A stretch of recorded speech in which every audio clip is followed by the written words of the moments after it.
Okay, my name is Renate Dietirich, and I have been doing research on the history of Jordan and Transjordan. So my last research actually focused on the social history of the city of Amman.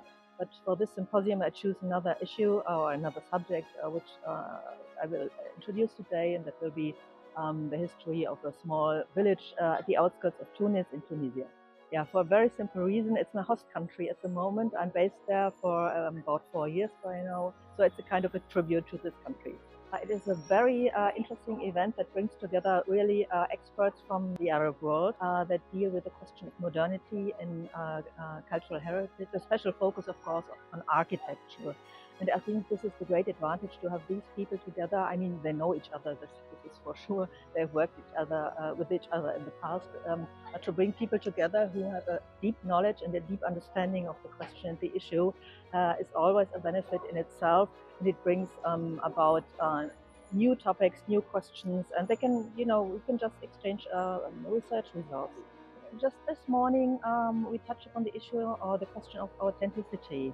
And what is an Arab city, and what do people expect to be an Arab city? And modernity and modern architecture is not the first thing that many people associate when they are thinking about the Arab world and Arab cities. And I additionally think that this period of modernity and modern architecture from the 20th century and more specifically from the first half of the 20th century is not well known to others. And I think it's very important to shed light on that and to bring it to more public, to show how much has been built here in the region, what needs to be done to preserve it, to transform it, to reuse it for the people who are living here.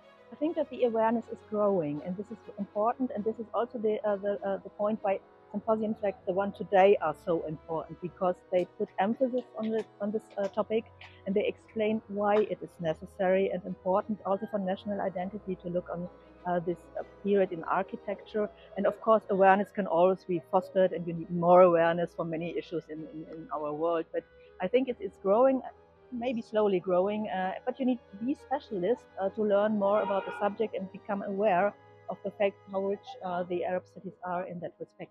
For me, it was like coming back to a city where I've spent a lot of years, so it was a great experience for me to see all that again.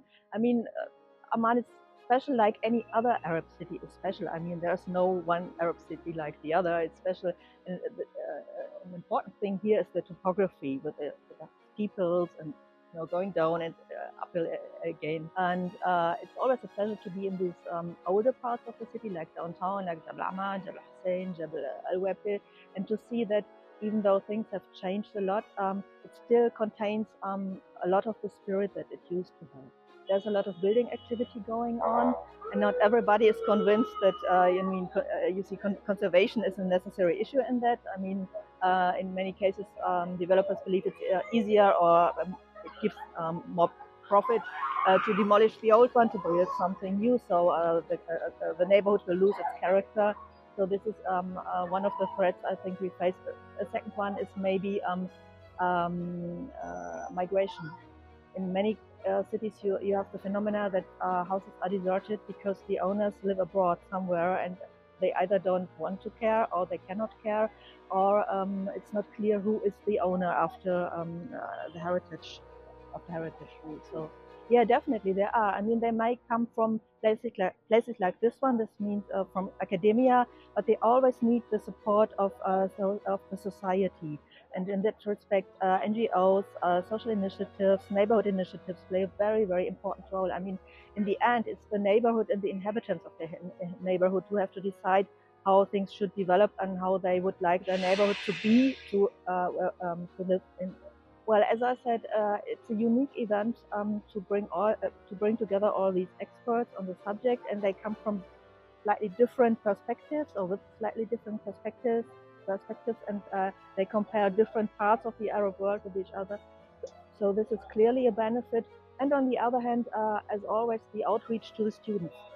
I mean, if you have conferences or symposia like this one, You always need to invite the younger generation, the students, doctoral students, graduate students, so that they can benefit from the presentations that are given and the possibility to interact with experts from the region, from abroad, from wherever, so they can firstly learn, just learn, secondly get into the current discussions, and thirdly broaden their network, because they will need that if they would like to carry on with their academic career.